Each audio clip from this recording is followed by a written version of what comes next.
àwa nìyẹn. bẹ́ẹ̀ni ó dùn wá gidi gan torí màmá dáadáa ni màmá kò sẹ́ni tí ò mọ màmá kó màmá dáadáa ni wọ́n torí èmi nìyàwó àkọ́kọ́ fẹ́ wọn so wọ́n dẹ̀ ń ṣe dáadáa sí mi wọ́n ṣe dáadáa sáwọn ọmọ mi náà gbogbo àná máa ń ṣàdúrà fún wa kò sígbà tí wọn kì í ṣàdúrà every Friday báyìí wọ́n máa pè wá láàárọ̀ wọ́n máa ṣàdúrà fún gbogbo wa kọ́lọ̀ bá wa ṣe okú nísìnyí fún wọn bí mo kàn tán fi sílẹ̀ kó má bàjẹ́ gbogbo wa náà kọ́lọ̀ kó ṣàánú wa kó má jẹ́ ká kánjú kú báyìí kó fún alẹ́mi gbogbo àtàlàfíà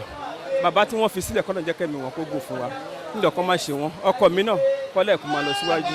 kó má lọ sẹ́yìn mọ́ eléyìí tó ṣe kọ́lọ̀ má ṣe ń dalẹ́jọ́ bù fún kọ́lọ̀ bá mi gbàdúrẹ̀ kọ́lọ̀ àpò tọ́jú yẹ kọ́lọ̀ bá mi ṣàánú òun náà kọ́lọ̀ bá mi gbàdúrẹ̀ ju bó ṣe lérò lọ kọ́kàn kó balẹ̀ gbogbo ohun tó òun lọ́kàn láti ṣe nírọ̀rùn kọ́lọ̀ ń jẹ́ kó ṣe fún nírọ̀rùn gbogbo àwọn tó wà nídàálẹ̀ pátápátá ká má rogun àsáré pé o àtàwọn tó wà ń bíbá yìí náà ká má gba lẹ́tà burú lórí wọn kọ́lọ̀ kó ṣàánú ẹnì kọ̀ọ̀kan wa kọ́lọ̀ kó gbàdúrà wa o wala haula wala quwwata illa billahi ilahil azim màmá náà.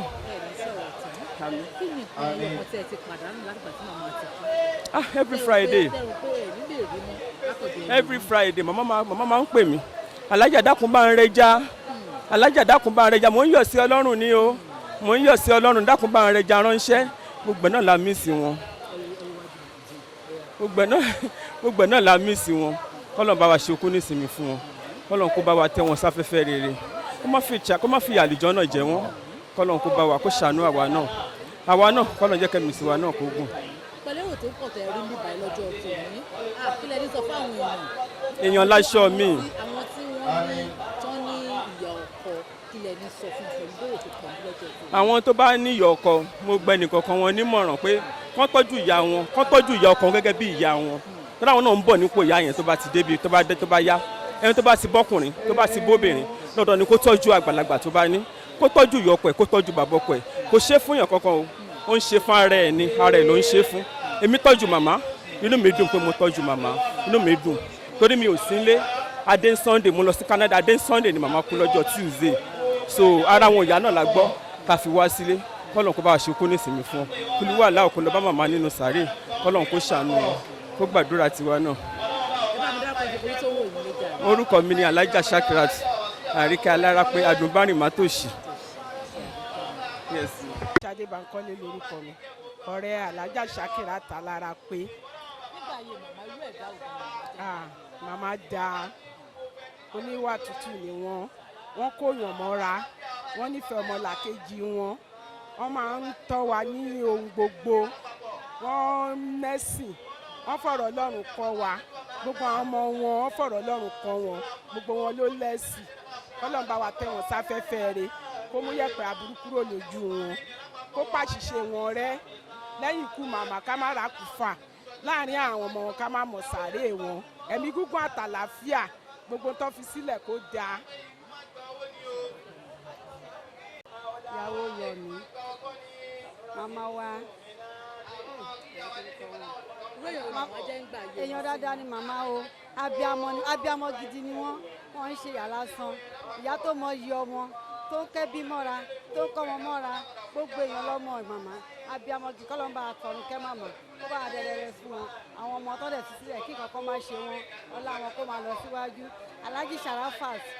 aṣíwájú ni o kọ́ ló ń bá mi ṣe láṣíwájú náà kalẹ̀ ọwọ́ ẹ̀ kó máa lọ sókè gbajúmọ̀ ẹ̀ kó máa wọnú iṣẹ́ tó ṣe sílẹ̀ ẹ̀mí ẹ̀ ni kò fi jẹ́ kó má jẹ́nu àìsàn kó má jẹ́nu àárẹ̀ ebi tí ń dúró síwájú mo dúró tí mo sọ̀rọ̀ èyí tó ṣe ń ọ̀rọ̀ mi ló jẹ́ kókó láti ìgbà tó kọ mi ti kú kò fi mí sílẹ̀ kò fa ọmọ mi sílẹ̀ kọ́lọ́ má jẹ́ kó má padà sí burúkú kọ́lọ́ má jẹ́ kó mọ̀ àánú Ọlọ́run ìrànlọ́wọ́ Ọlọ́run ojúrere Ọlọ́run ó máa bá rìn. Afọláṣadé Ayaba èmi ni ọmọ ológo ògo àríyọ̀ èmi lọ́mọ arówó ná ọlọ́gbọ́n ọmọ tó ń bọ̀ rálẹ̀ kó tó wẹ̀ onílàákàyè ọmọ tó ń wọ̀nà dáadáa kó tó fò títì orúkọ mi nìyẹn lẹ́kùnrẹ́rẹ́.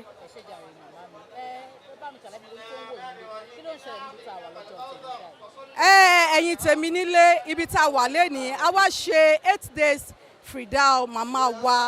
as in celebration of life ìyá wa Adunni èní ni wọ́n pé ọjọ́ mẹ́jọ tí wọ́n sílẹ̀ Ọlọ́run bora.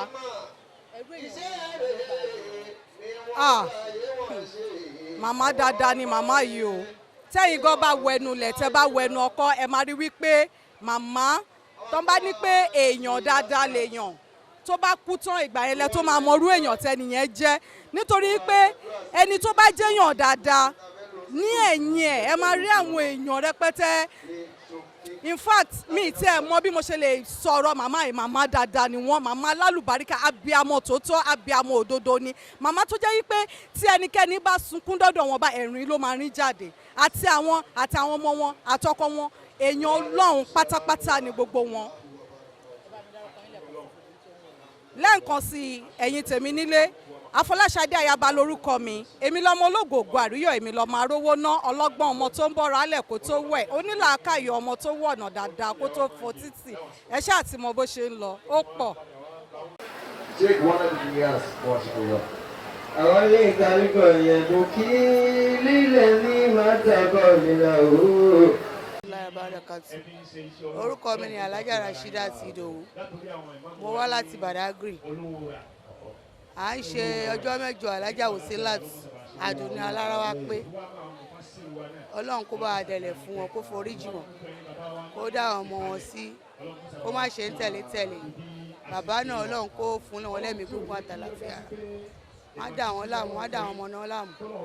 Alhaji Sharafat Alarape Ọlọ́run bá a fún lẹ́mìí gbogbo àtàlàfíà kó jẹ́ kó jèrè àwọn ọmọ ní ti dáadáa. Ìyàwó ẹ̀ náà Alhaja Alarape Shakirat Alarape Ọlọ́run bá a fún lẹ́mìí gbogbo àtàlàfíà ara jẹ́ káwọn ọmọ èèyàn kan yọjú àánú kó wá wọn rí láàárọ̀ títí dọ̀sán títí dalẹ́ lọ́la láwùlọ́wọ́lá kó àtàyè dàbílẹ̀. Ìyá tó kú ìyá dáadáa ni ìyá dáadáa ìyá tó fi ń pè èrò ìyá ni Ọlọ́run kó bá a foríjì wọn kó fi wọ́n sálùjọ náà lọ́la láwùlọ́wọ́lá kó àtàyè dàbílẹ̀ ìrẹ̀lẹ̀ alhamdulillah. آريات منا إلى حضرة رسول الله صلى الله عليه وسلم وإلى روح منبع الفراد مولانا الشيخ سلم أبو العباس التجار رضي الله تعالى عنه. وإلى روح فرد في عصره يوض جميع الأزمنة والأمكنة مولانا الحاج إبراهيم إياسي الكولاكي رضي الله تعالى عنه. وإلى روح باب حضرته سيدي علي سيس رضي الله تعالى. وإلى روح رسول العلم الشيخ آدم عبد الله الألول رضي الله تعالى عنه. والشيخ كمال الدين الأدبي رضي الله تعالى عنه. ومولانا المرحوم شيخ محمد يوسف الأربجي رضي الله تعالى عنه. وإلى أرواح جميع الأولياء السابقون والباقين. بسم الله وقل هو الله. بسم الله الرحمن الرحيم قل هو الله أحد الله الصمد لم يلد ولم يولد ولم يكن له كفوا أحد. kálẹ̀ gbogbo àwọn àlùfáà ńlá ńlá la kí lápapọ̀ látòrí bàbá wa tí wọ́n jẹ́ Ra'isul Jalsa tí wọ́n ń darí wa ní àti àárọ̀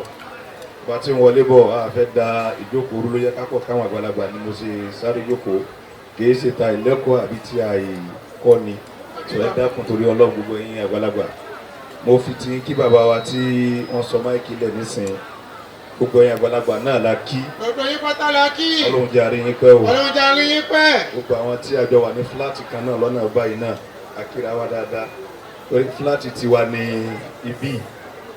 Ọlọ́run jẹ́ àríra wa pẹ́ o. Ọlọ́run jẹ́ àríra wa pẹ́. Bọ́lá bíbí ànábì wa Muhammad sallallahu alaihi wasallam. alfa wa tí wọ́n ń darí wa Ọlọ́run má dà ilé àmú o. Àmín. àwọn sheikh wa Ismail Ọlọ́run jẹ́ àjọ ríra wa pẹ́. Hello. Ṣé o gbọ́ mi báyìí? sọ àwa nìyẹn o Ọlọ́run ajé agbẹ̀yìn arúgbó wa. báwo ló ṣe rí lára nígbà tí ọgbọ́n tó máa ṣaláìsí àti pé báwo ló ṣe jẹ́ sí màmá. náà kó lo zai katolomot gbogbo ẹ̀mí pátá ní òtọ́ kú wò kò sẹ́ni tí ò ní lọ Ọlọ́run jẹ́ kí ọdún kó jìnnà síra wọn kò sí béèyàn ṣe lè wà láyé téèyàn ó gbọ́ pé ẹ̀mí kan lọ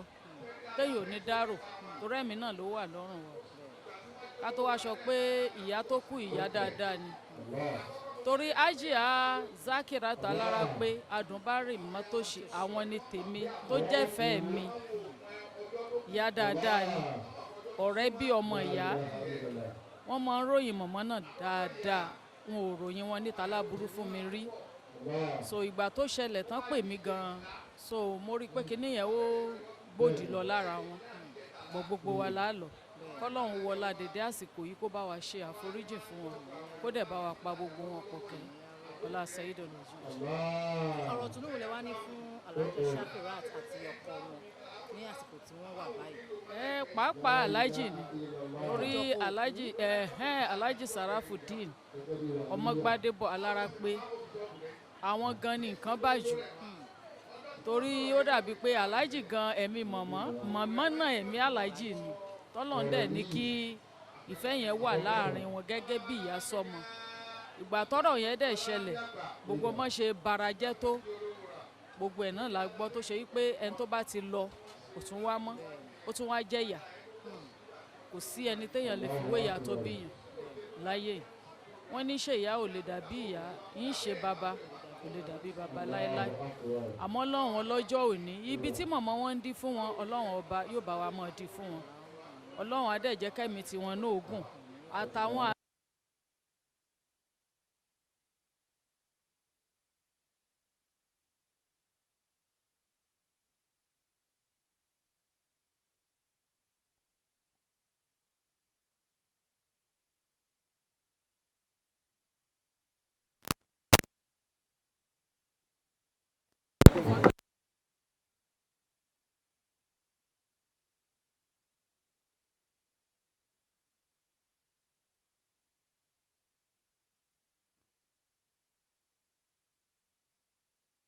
wọ́n lè bá wa rìnrìn àjò ayọ̀ ni bẹ̀sí nígbà tí ọlọ́jọ́ dé Ọlọ́run fẹ́ wá jù wọ́n lọ bàtà kòkó dé Ọlọ́run pè wọ́n sọ́dọ̀ mo dẹ̀ gbàdúrà ibi tí wọ́n kọjú sí k'Ọlọ́run kó bá a tún bẹ̀ ṣe ẹ̀yìn tí wọ́n fi sílẹ̀ kó má bàjẹ́ àwa ní ọmọ ìyá Dàmọ́lá láti Ṣómólú k'Ọlọ́run kó ràn wá lọ́wọ́. èkè ọba Ṣakí adúpẹ́ lọ́dọ̀ Ọlọ́run ọba tó fún wa ní àṣeyọrí àdúrà ọjọ́ mẹ́jọ Alhaja Wosliat Adunni ọlọ́mẹsẹ̀ bá kẹ́ wọn gbogbo àwọn ọmọ wọn lápapọ̀ ọlọ́dàkùnmẹ́sẹ̀ bá dúró tì wọ́n wọ́n gbìyànjú lórí màmá wọn wọ́n kẹ́ màmá náà tí màmá náà fi lọ ọlọ́mẹsẹ̀ bá ṣe kún sinmi fún wọn ọlọ́lá ilaha illallah gbogbo àwọn ọmọ náà lápapọ̀ ọlọ́run jẹ́ kọ́ lálùbáríkà látòrí Alhaji Wosliat Alarape Gbádébọ̀ ọlọ́run bá ṣàánú ẹ̀ kárí gbogbo ọmọ ìyá yẹn lápapọ̀ ọlọ́run bá ṣàánú wọn àwa náà ọlọ́run jẹ́ kí ọmọ rẹ gbogbo ẹ̀yìn tiwa náà ọlá subhana rabbika rabbil izzati amma yasifun wassalamu ala al-mursalin walhamdulillahi rabbil alamin BISI Ologe Show ọlọ́run má jẹ́ ó bàjẹ́ ọlọ́run má jẹ́ ó wálẹ̀ move forward back nepa la hawla wala quwwata illa billah. Wàsílátù tó kú yẹn èèyàn dáadáa ni wọ́n ẹni ọlọ́run dẹ̀ ni wọ́n dẹ̀ máa ń ṣe dáadáa fáwọn alásàlátù fún gbogbo jọmọ́ mùsùlùmí àtẹni tó jẹ́ mùsùlùmí àtẹni tí kì í ṣe mùsùlùmí gbogbo wọn náà ń ṣe dáadáa fún wọn dẹ̀ máa ń kírun wọn déédéé wọ́n ń gbààwẹ̀ wọn k'Ọlọ́run bá wa foríjì wọn. àmọ̀ràn mi fún wọn ní pé kí gbogbo wa torí èmi náà lóbìí ká máa tọ́jú àwọn òbí wa ká má fi wọ́n sílẹ̀ nígbà kankan gbogbo ìgbà táwọn òbí wa bá dẹ̀ ń pè wá kàn nídìí ìrànlọ́wọ́ àwọn fẹ́ ṣèrànlọ́wọ́ fún yàn a gbọ́dọ̀ máa dá wọn lóhùn k'Ọlọ́run ṣàánú gbogbo wa pátápátá gbogbo àwọn èèyàn ká fi tìyá ìṣàríkọ́gbọ́n káwa náà máa ṣe dáadáa torí àmẹ́ni tí ó máa gbẹ̀yìn àwa náà àdẹ̀mẹ́ni tó máa ṣe fáwa náà tó bá dọjọ́ ọ̀la kí gbogbo wa máa ṣe dáadáa kábi tí wọ́n ṣàríkọ́gbọ́n. orúkọ mi. ìyá Dàmọ́lá tó wá jẹ́ prophetess Adéọlá báyìí màmá tó kú yìí màmá tó dára sí wa ni àwọn náà tọ́ wa ní Craig Street wọ́n jẹ́ ìyàwó aláàánú wọ́n jẹ́ ìyá aláàánú wọn kì í fẹ́ kí ìyà kó jẹ́ èèyàn rárá ní ẹ̀gbẹ́ wọn àdẹ̀mọ ìyá kan sí ìyá kejì inú wa dùn pé wọn á gbé wọn dìgbàdìgbà káàkiri tí ìyàwó ò bá ní láti tó máa fún wa jẹ àwọn máa fún wa tí ìyá sí wa náà bá ní wọn máa ń ṣe síra wọn tẹ́ pé àárí àárín yẹn rárá ṣùgbọ́n àdúpẹ́ ní ọwọ́ Ọlọ́run kí Ọlọ́run ọba kó bá wa tẹ́ wọn sí afẹ́fẹ́ rere gbogbo nǹkan tí wọ́n fi sílẹ̀ kí ó má bàjẹ́ ìkẹ́ àti ọ̀gìlà kó máa lọ bá wọn ní sàárè náà kó lóa kó bá amúyẹ̀pẹ̀ burúkú kò nu ayé kó rí bẹ́ẹ̀. orúkọ mi ni Sheikh Alhaji Muhammad Taofik Ibrahim Walad Inyas aláṣẹ àti olùdásílẹ̀ ìjọ Jamfas Family Worldwide. Now,